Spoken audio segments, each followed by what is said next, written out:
gentlemen, mostly gentlemen. But anyway, what's happening, guys? This is your boy Bob Rock, and this is the B Rock RC Show, a live podcast for the drifters by a drifter. Welcome, welcome, welcome, everybody. Thank you for listening in. So yeah, man, it was a good week. It was a busy week. It was a really good weekend. How was your weekend? How did it go? Let us know what's happening. So, well, my weekend turned out pretty good. I had a, it was pretty chilled, pretty chilled. I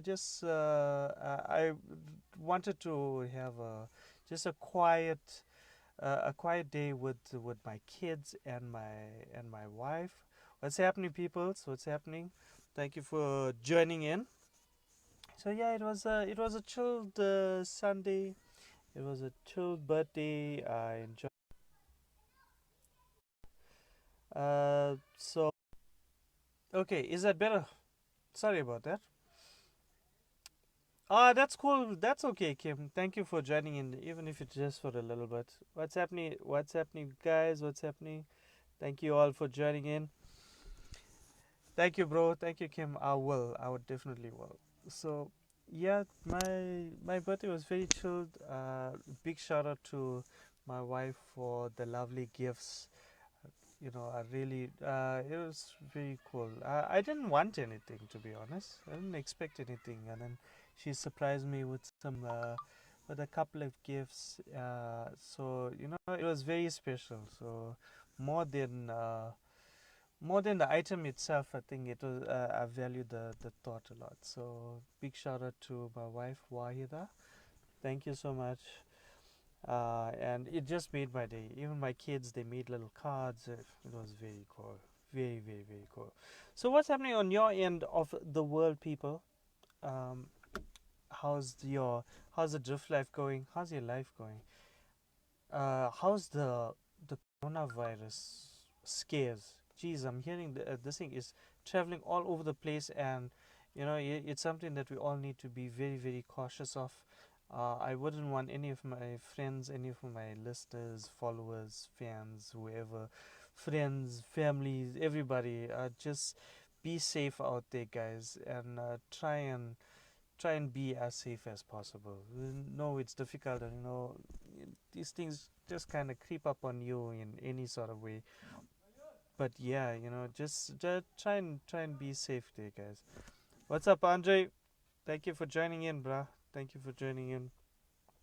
So yeah, so just want to pick up a couple of things from last week's episode, just to give you a little bit of a recap. So we spoke a little bit about what's happening in the RC drifting community and how generous and how helpful everybody is in the drift community.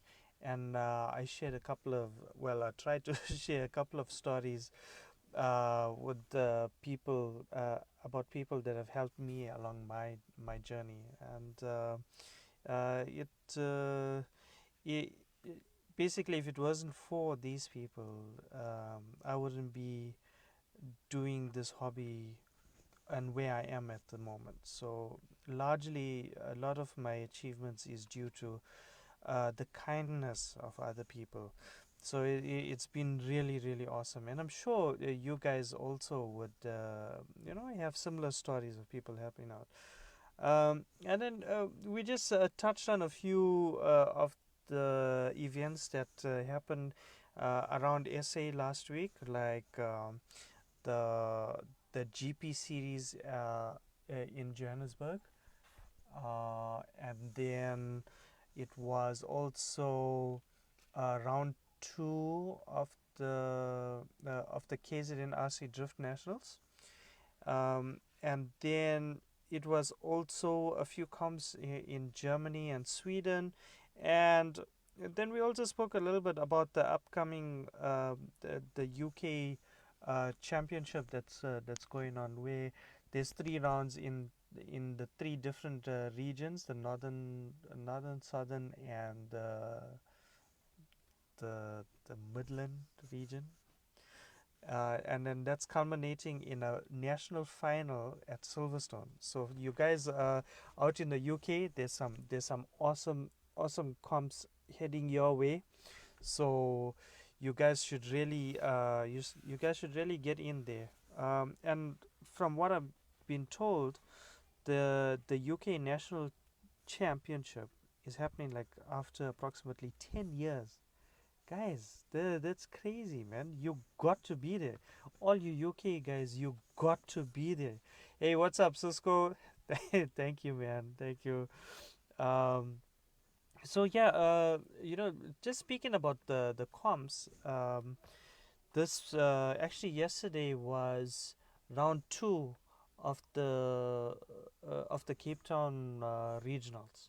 So I haven't had a chance to speak to the guys down in Cape Town, and just to get a feel of how the comp went. I was horribly busy today, which is also why I started a bit late. Yeah, and I'm sorry about that, guys. I really wanted to give you guys a little bit about what happened down there. But I see that Cisco is listening in. Thank you, bro. Perhaps he could share a few words how that comp went down. We'd really love to know. So, besides that, what I wanted to really talk about was on this episode was it's something it's a topic that and something that I've come across many a time during my little drifting journey, and it's about uh, motivating yourself and others, and also getting down and demotivated in this hobby. And how do you deal with it? How do you pick yourself up? And it's something it's something that's I can speak from experience. Um, and I'd like to share with you just a couple of stories and how I've managed to overcome it. Hey, Stefan, thank you so much, brother. You rock, man. You're such a good supporter and listener. Thank you so much, and thank you to everybody that's listening in and just joined in as well. As you know, I am your man Bob Rock, and this is the B Rock RC Show, a live podcast for the drifters by a drifter. Welcome to my show. Okay, so Cisco says it was a good competition. Guys are going hard in 2020. I can definitely attest to that. Um, Ever since quite recently, guys have taken the initiative to go over to rear wheel drive, and have been finding a lot of success in rear wheel drive, and with that they are starting to push themselves a lot harder, and I think it makes for fantastic competition. It makes for amazing drifting, and it just helps push each other to the next level. And as I've said in previous podcasts, SA is the place to be for RC drifting. The level of RC drifting is coming up really strong, and it's really fun at the moment. There's some really nice tracks around SA.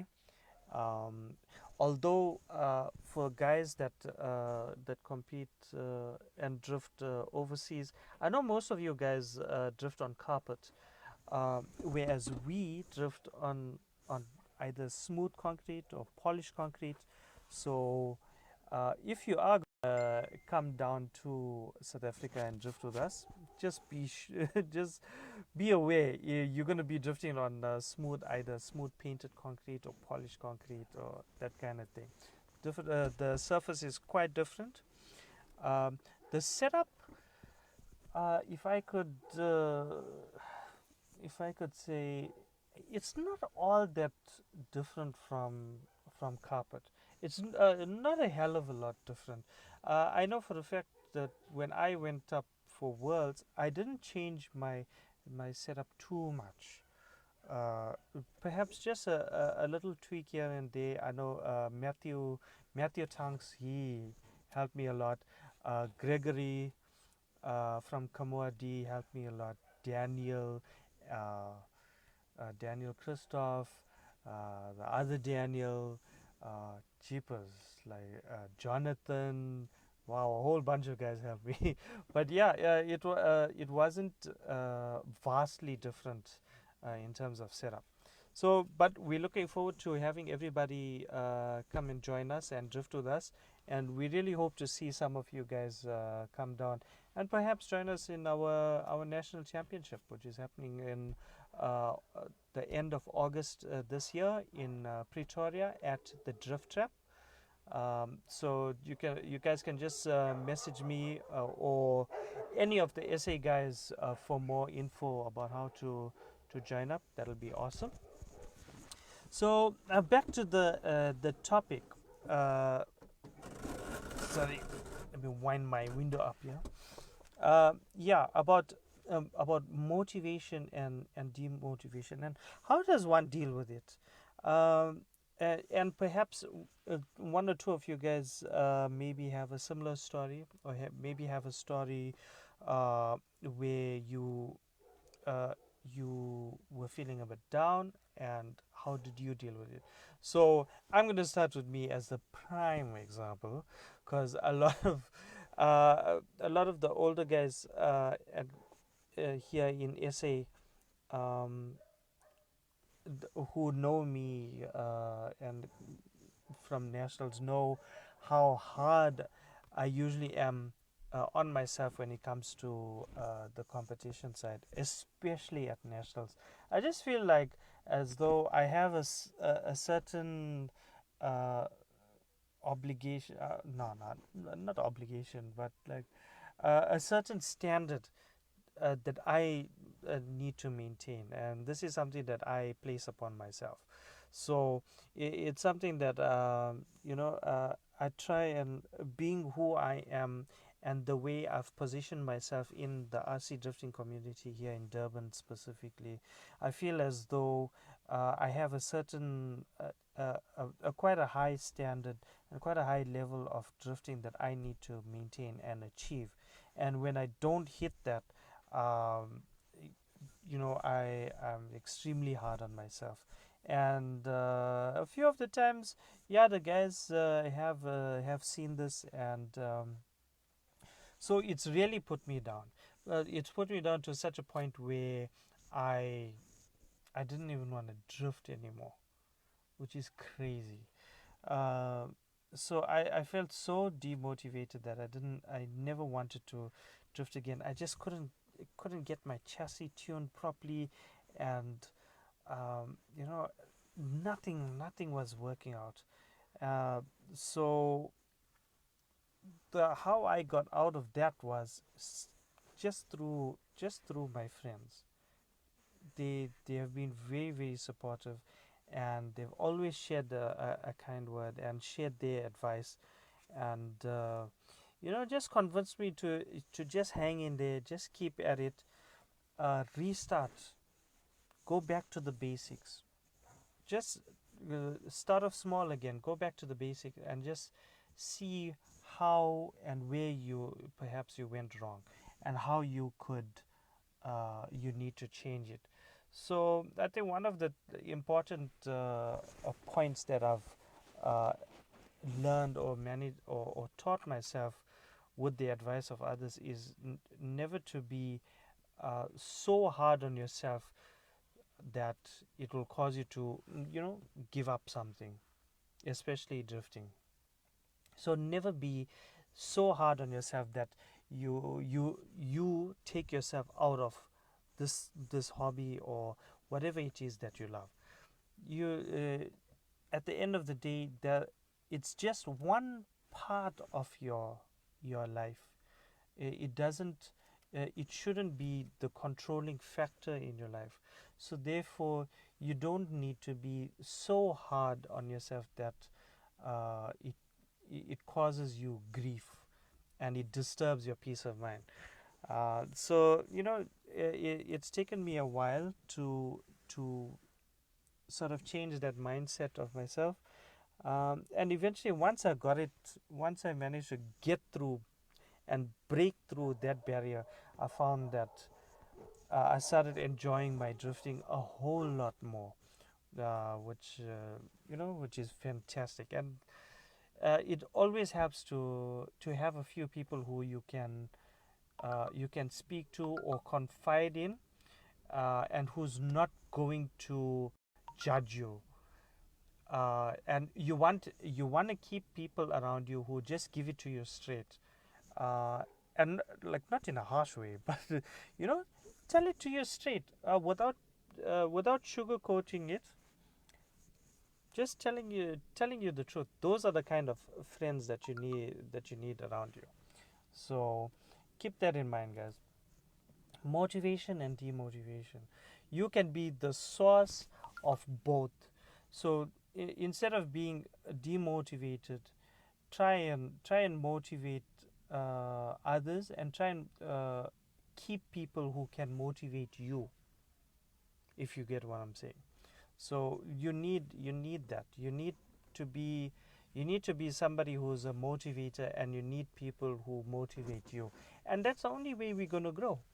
So and it's a beautiful thing once everybody's on the same sort of wavelength with you. I think it's fantastic when you can communicate with people who are in a similar sort of wavelength to you, or if you're the kind of person who has maybe like a fluid sort of character, if you get me. A fluid character being you can get along with anybody and everybody wherever. So it's nice to also be like that. And for me, I've tried to be like that. I've tried to be somebody who's a friend to everybody. And I continue to be like that. I've tried to be I've tried to be a little more, to myself, and a little bit reserved. But I found that that's just not me. It's just not who I am. So I'm the fluid one. you, so I like friends, I like people, I like chatting with people, I like to enjoy people's company, I like to find out what makes them tick. Which leads me to my next topic, which I'm going to cover in the next episode. It's what makes uh, someone who's top of their class, what makes them tick. You'll notice that, and when it comes to RC drifting, the guys that are at the top of their game, what makes them tick? There's always something about them that they do different to everybody else, and that's the thing that sets them apart. So what is that thing? What is that little factor, that perhaps that little X factor? What is it? So that's the thing that I'm gonna be discovering in our next episode and talking about that. So the next thing I wanted to talk about was, and perhaps you guys would love to share some of your thoughts, is about your chassis prep and maintenance. How often do you do that, and what exactly do you do? So for me, my maintenance, yeah, let me start off with the maintenance side. My maintenance side involves mostly just cleaning my chassis, making sure all of the moving parts are moving freely, making sure parts that are meant to be greased are greased, parts that are meant to be oiled are oiled. I make sure my shocks are functioning properly. And if you just hold on a second, I have a little visitor. Papa, Yes, Dolly. at the bathroom there, the light is getting darker and darker. I'll sort it out. Don't worry. I'm coming now. Okay, I need to go toilet. Go. Yeah. you got to deal with the kids too, and apparently a faulty light bulb. So I'll sort that. I'll get to that as soon as I'm done here. It's still fine, people. Just so you know, it's still fine. The light bulb is working. There is light there. There's no problem there. It's just flickering a little bit, whatever it is.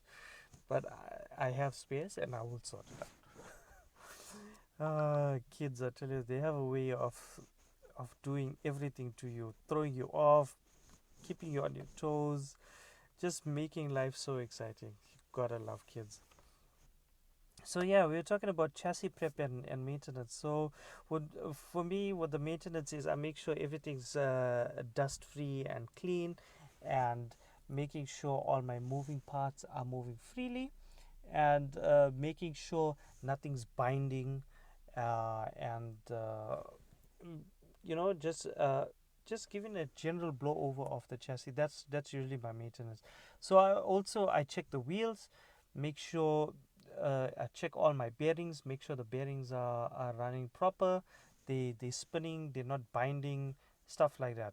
So that's my maintenance really. I haven't done a major overhaul in a long time. Um, Perhaps it's something that I should do at some point, but honestly, for the moment, with the way I clean my chassis and make sure everything is good, I haven't had a reason to do a major overhaul. What's up, guys? Thank you so much for joining in. Yeah, so like I said, I don't really do a massive overhaul. What I do though is maybe a few drops of bearing oil on the bearings, just to make sure that it's keeping in its prime, that it's working really well. I think for rear wheel drive, it's important that all your, especially things like bearings, it needs to be proper. Sup, Stuart? Okay, so Stuart says he only got home from work now, so he's tuning in late. Dude, that's okay because I was working late as well, and I started a bit late. So apologies to everyone for starting late, but thank you so much for the support. Really appreciate it, and I really love seeing you guys and interacting with you guys on the show. So yeah, that's my maintenance side, and for preparation now, I prepare my chassis for two things, or on two occasions. Uh, so perhaps that's almost every week. So Sundays is usually our Sunday session at our track. So the night before, I take out my chassis, make sure it's clean, and then I go around. I put it on my setup station and make sure all my settings are proper. So I make sure that my my camber is good in the front and rear. I make sure that my ride height is where I want it to be. Then I check up all my dampers. I might, if the dampers are still good, if my shocks are still okay, I'll leave it as is. Otherwise, I rebuild and then make sure my front geometry is how I want it to be. I check up my Ackerman camber, my toe out in the front, and then that's how I prep my chassis for the Sunday session. And then for when it comes to the competition, obviously I go a little bit more intense. Then I do a full prep and maintenance, or like a service on the chassis the night before the comp. So, and it's one of the pieces of advice that I've gotten from uh, my mentors. Well, I take them as my mentors. So guys like Vivian, guys like Cisco, and Llewellyn, they've always advised me, like, always check your settings. Make sure you check your settings. Take your driver, go around your chassis, make sure all your screws are tight, not over tight. Make sure it's not over tight, especially with your aluminium parts. Um, Go around, check all your screws are on properly, and make sure your chassis is, all your settings are right. So you're using the right camber in the rear, the right camber in the front. You're using the correct tire, the correct wheels in its positions. So what I did was, or what I do these days is, I mark the inside of the rim, uh, with left and right, and then rear and front. So I know exactly where I'm putting my wheels. I don't generally do a tire swap or a wheel swap from rear to front. I just prefer keeping it as is and running it like that. So that's pretty much what I do for my chassis prep and maintenance. And well, how often, like I've mentioned, like probably every week I clean the chassis, and it's usually the day before I hit the track, and then prepping obviously for competition. You gotta do that. So if you compete, you gotta make sure that your chassis is running at 100%. Make sure your batteries are charged, your gyros working, your radio's working. Make sure the settings on your radio hasn't changed. Make sure all your chassis is balanced and weighted out, how you prefer it. So that's my go to sort of routine when it comes to that. Um, so whilst we're on that, um, here's a question to you guys. How many of you guys have tried out the RR trend? I'm just curious. I myself am I'm trying it out as well. Um, with the Year Racing rear motor conversion kit. It also comes with the open diff, so that's going to be interesting. Yeah, so one thing I didn't like though is the on that kit, and I don't know how different it is to the actual Yokomo kit. On the Year Racing kit, the rear weight is like quite a bit, and it's a lot more rear heavy than I'd want it to be. But I'm still very curious and very interested to know how that's gonna work.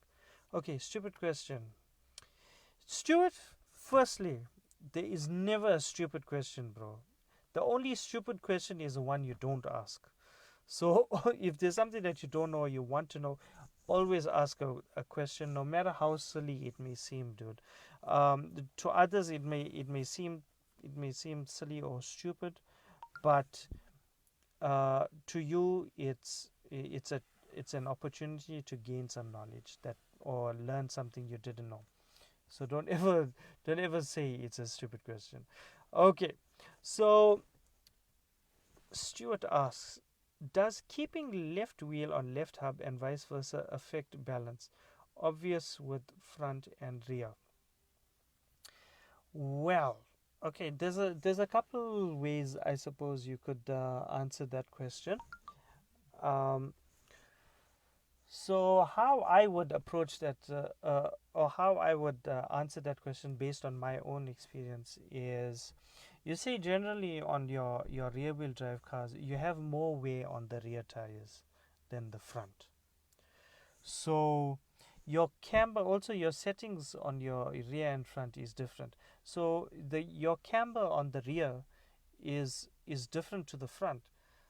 So when you change over, if you do a wheel swap from your rear to the front, your your tire wear has to weigh in again to suit the camber that you set.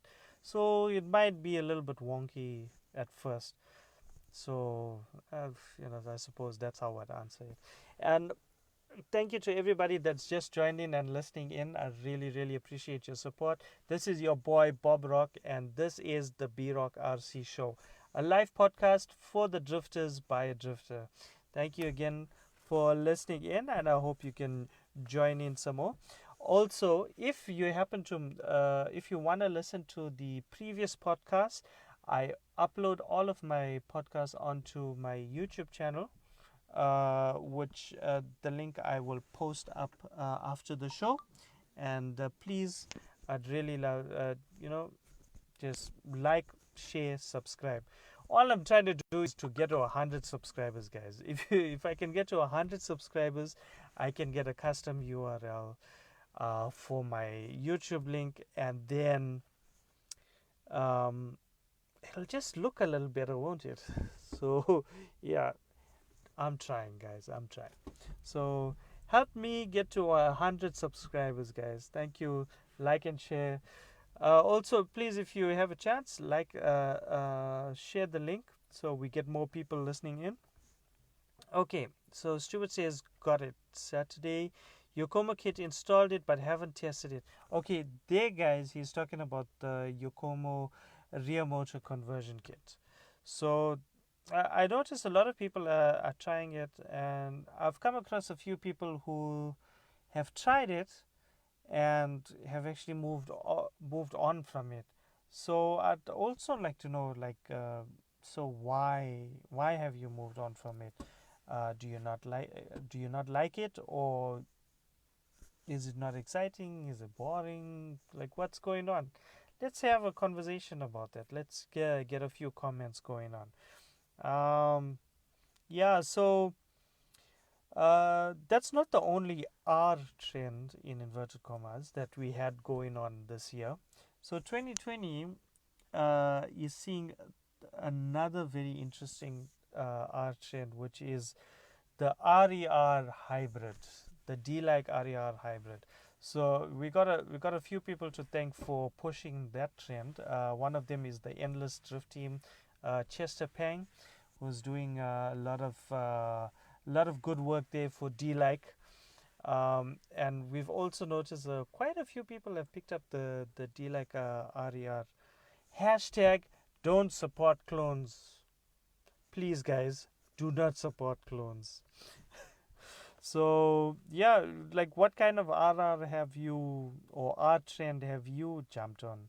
The RR, the RER, maybe you're using a custom RR conversion, or maybe you're using.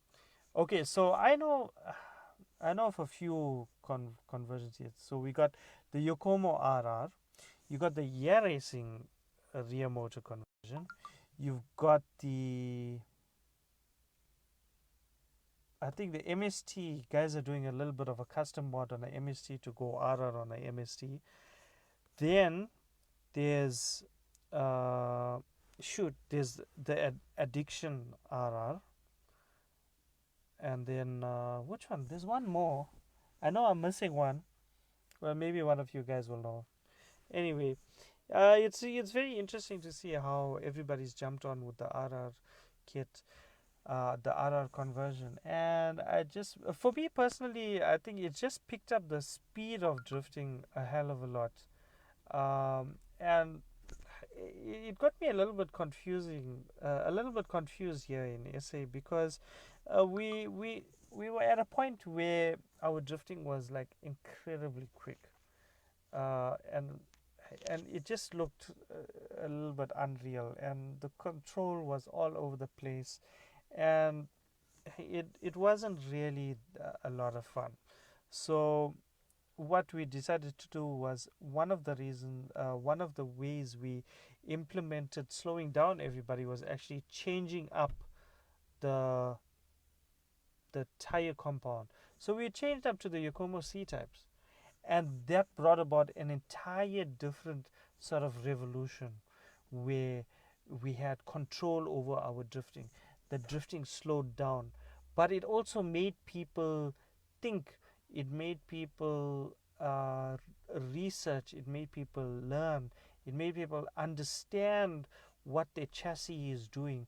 So I suppose in that regard we achieved what we set out to achieve, and people finally took the initiative and started making a better effort into understanding the dynamics of the chassis and what goes into making a chassis perform better and understand how suspension works, how steering geometry works, and how all of these things connected together, uh, make a chassis a beautiful performing chassis.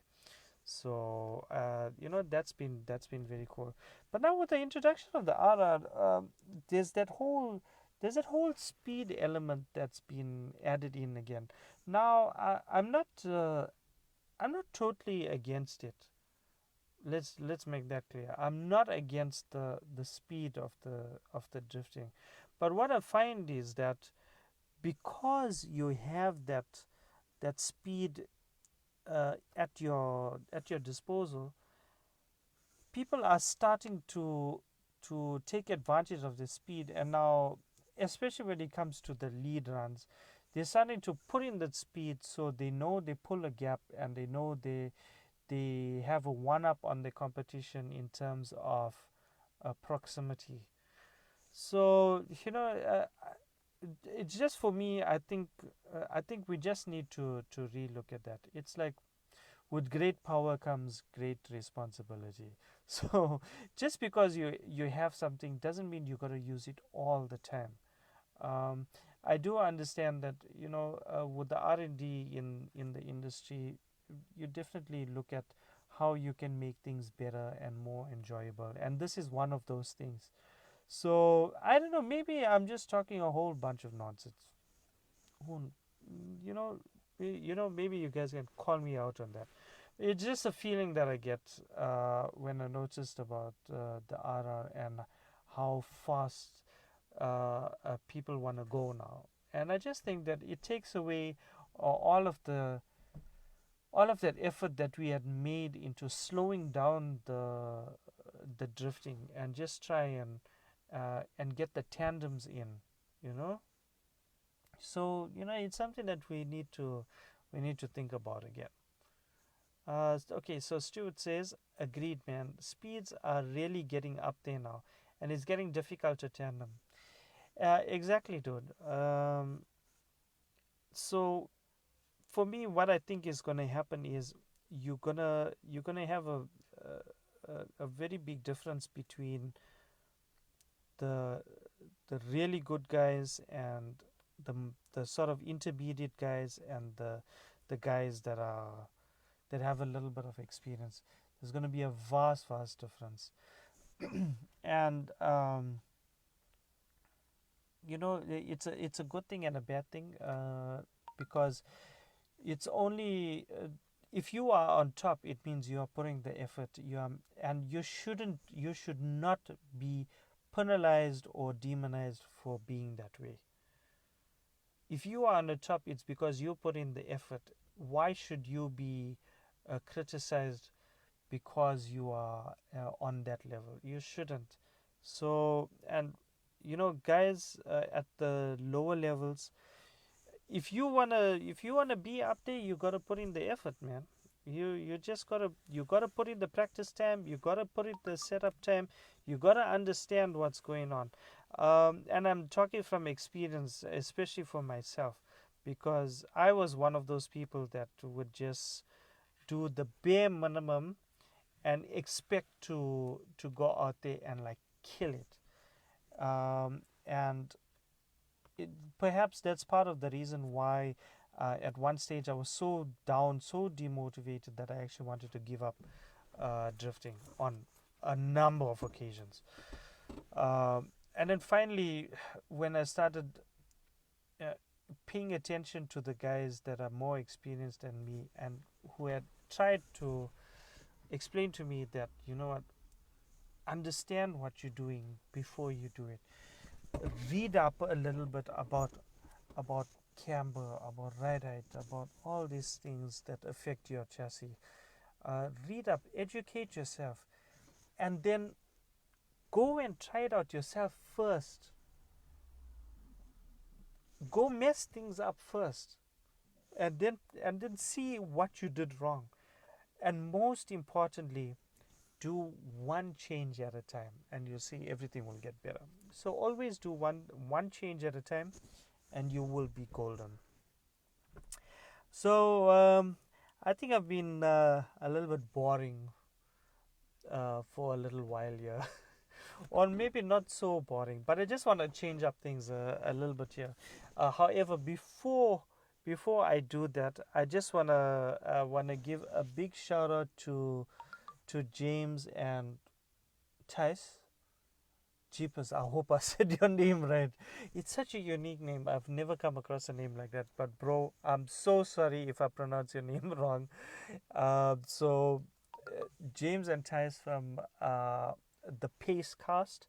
If you guys haven't seen it already, please listen in to the Pace Cast. It's I think on Tuesdays, if I'm not mistaken, Tuesdays or Wednesdays. So yeah, it's also a very nice live YouTube feed where they also talk about the RC game and all the different aspects about RC.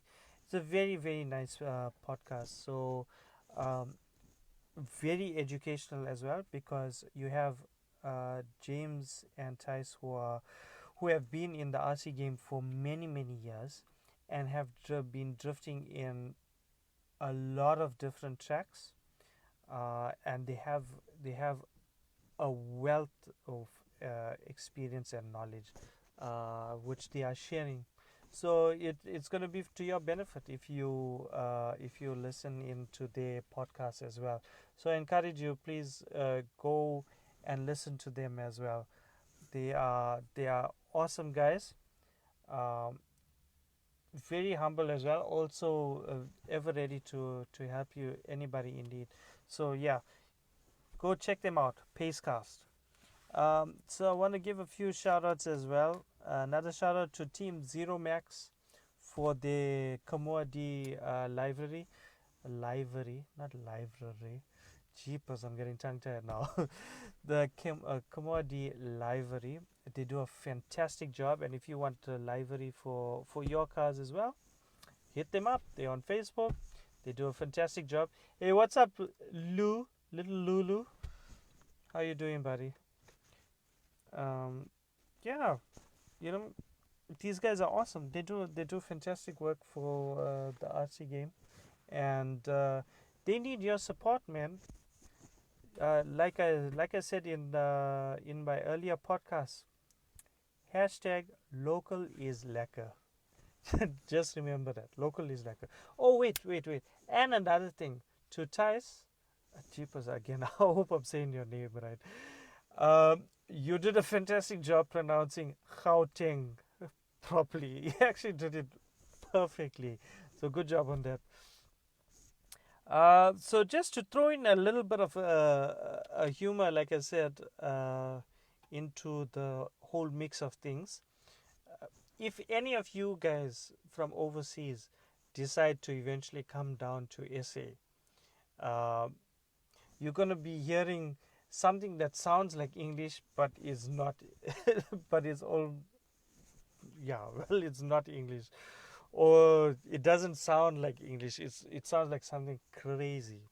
So one of the things you need to know when you land is our greeting.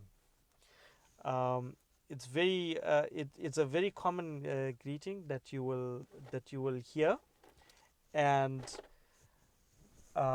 it's universal. You can use it anywhere in SA, and everybody knows what it is. So that greeting is called "How's it?" I'm going to say that again. How's it? It's spelled HOWZIT or ZAT. How's it? How's that? It means the same thing. It's basically hello. So you tell anybody, any South African, how's it? They know exactly what you're talking about. So yeah, sometimes you can also use it as like how's it, and it means like how you doing. So it's also contextual. But don't get too caught up with the context and stuff of it. Just tell everybody how's it, and they know, and you'll feel welcome already. Okay, so we got a comment from my friend Bob here, Bob Thorley. Seb opinion was RR Yokomo was very good on polished tiles, but on concrete it was faster along straight and late corner exit, but slower on corner entry and mid corner than his YD2 S2. If acted more like a pendulum low angle, then suddenly higher angle. Interesting. The YD2S was easier to control at whatever angle you wanted. This may be the result of his setup rather than general result. Interesting. Interestingly, his comments were backed up by the stopwatch. On carpet again gave high speed in a straight line but slower mid corner because you had to steady it on corner entry. But others make it work, so maybe it's just set up. How interesting! Thanks so much for that comment, Bob. I really appreciate it, and there's some very valuable information out there for anybody who's currently using the RR Yokomo. So perhaps if you guys read through Bob's comment, um, perhaps it'll give you some insight into your own setup, and maybe it'll help you with your setup. I'm definitely gonna be keeping these thoughts in mind when I finally get to setting up and trying out my uh, gear racing rear motor.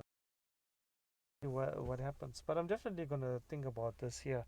I don't think we're gonna see the effects like what it has on carpet because we have concrete tracks down here.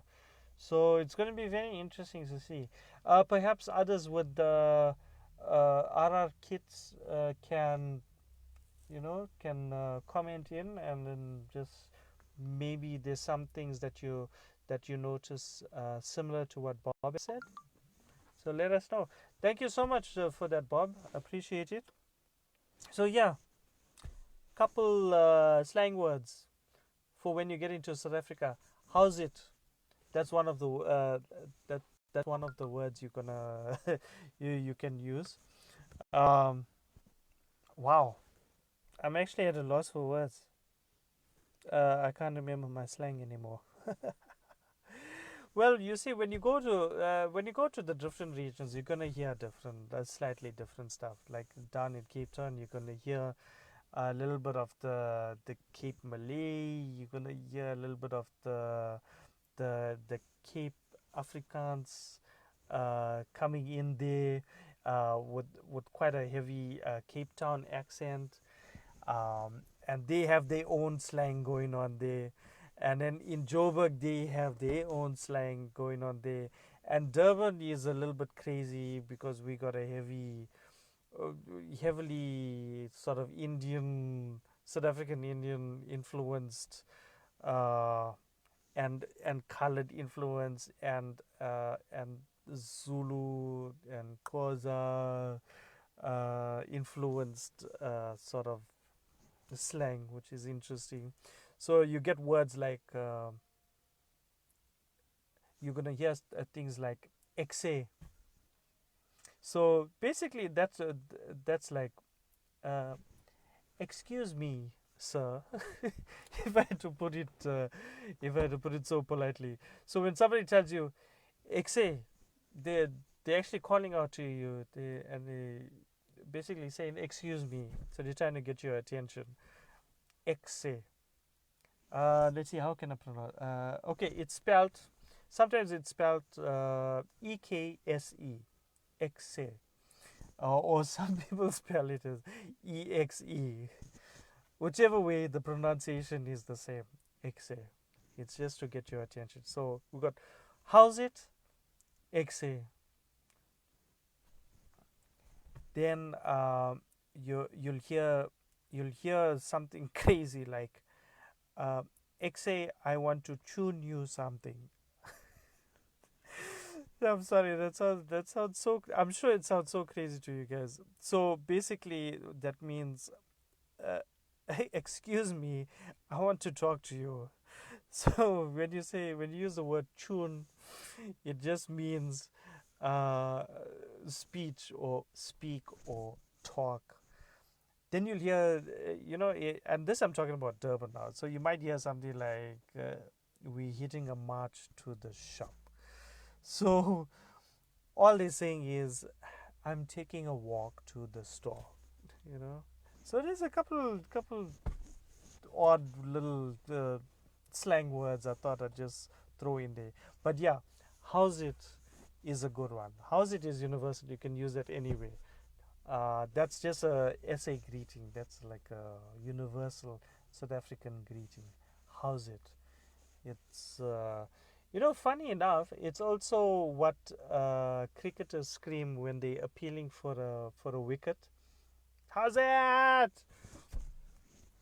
I don't know how the conversion happened to that being a greeting here in SA, but it is what it is. So when you come down, just remember, how's it? Even if you don't remember anything else, you want to greet somebody, just say, how's it? And yeah, how's it, bro? Or, bro being brother, bro.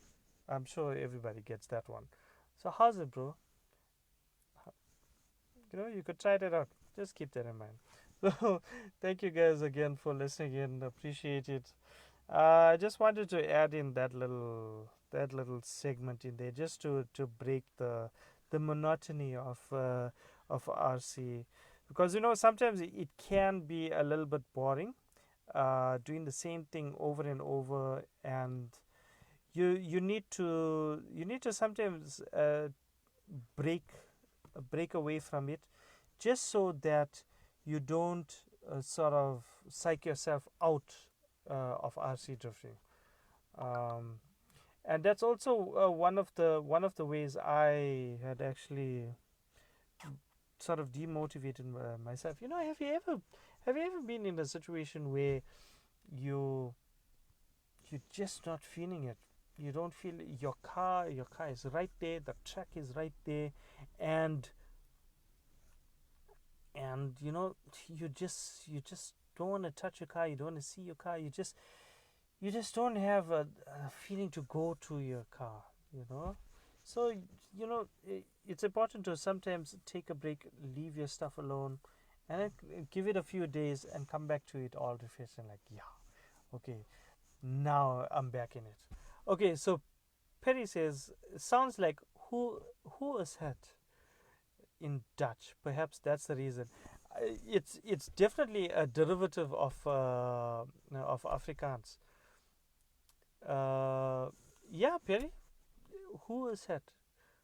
How are you? How interesting. That's so close to Afrikaans. I mean, well, technically, Afrikaans is a combination of Dutch and German, and so the the Afrikaans people, their forefathers or their ancestors obviously migrated or emigrated from those parts of Europe and came down to SA, and I suppose that's how the language Afrikaans developed. But yeah, it's very close to Dutch.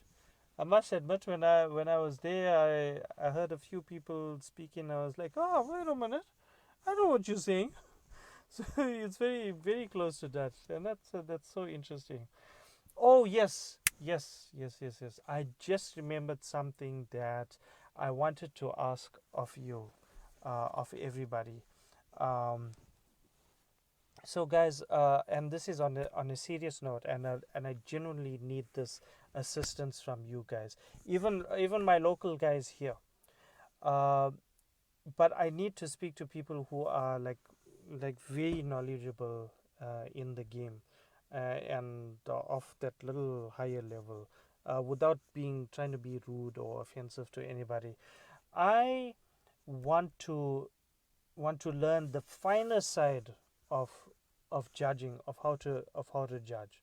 So I I'm starting this journey to get more in tune with judging, and judging uh, properly, how judging should be, and being more stern and more uh, uh, and applying myself more with judging.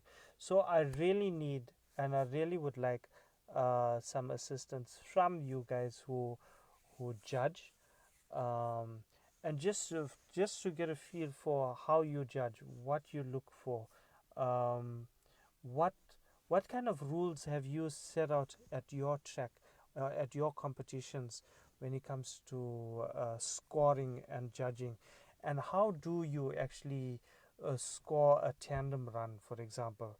I really want to pick myself up and pick up my my judging game there. So please, if you're listening in, please, if you could help me out with that and just give me some, just advise me and guide me on judging and what to look for and stuff like that. I'd really appreciate it. And so I wanna, the reason for this is I want to pick up my guys here in Durban. I want to make sure that they are being given the best advice and being given the best opportunity to grow. So I'd really love to do that for my guys here and for my own knowledge as well. So please message me or tag me in a post or something, and then I'd really appreciate it. Okay, so guys, so I think I've chatted to you guys for quite a while right now, and I think that's enough for today's episode. There's still two things I wanted to discuss, but I can push it through. I can push it for the next episode. So it's one of the things is how to create a club and build it and maintain it. So I'm going to share with you guys how my experience with building the East Coast RC Drift Club, and how we went about getting new guys to join in, and how we currently maintain it. And then a little more serious topic that needs to be addressed in the RC drifting community. It must be addressed and dealt with, and it's the politics in RC drifting, and how politics have killed some of the communities off, killed it completely, and how it has chased away some of the most prolific RC drifters that have been around and or could have been uh, massively huge in the industry, and how politics have chased these people away. And we gotta do something about it, guys. We really do. So in the next episode, I'll be covering those topics and a couple more. So I'd really love for you guys to join in, listen in, and share your thoughts and comments. Let's hear it. Also, don't forget I'm looking for help for judging. So if you know somebody who knows somebody who knows somebody, hit me up, please. I'd really like that. So yeah, once again, thank you all so much for listening in. Thank you all for your support. Really appreciate it, guys. Have an awesome evening, and I will catch you guys next week on the B Rock RC show. Don't forget to like, share, and subscribe to my YouTube channel, where I will upload the next podcast. And yeah, looking forward to hearing from you and interacting with you and sharing with you guys again. So thank you guys for listening in. Really appreciate it. Cheers and have a good evening. Peace.